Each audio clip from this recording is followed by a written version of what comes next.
নমস্কার। কবিগুরু রবীন্দ্রনাথ ঠাকুরের প্রশ্ন।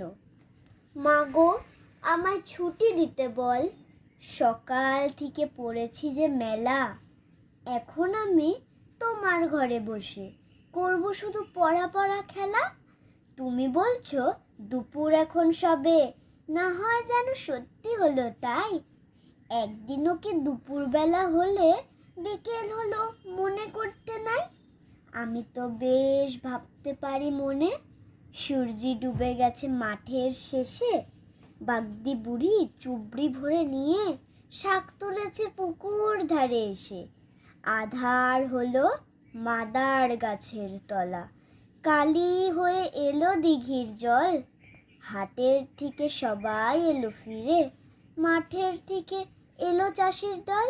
মনে কর না উঠল সাজের তারা, মনে কর না সন্ধে হলো যেন। রাতের বেলা দুপুর যদি হয়, দুপুর বেলা রাত হবে না কেন? নমস্কার।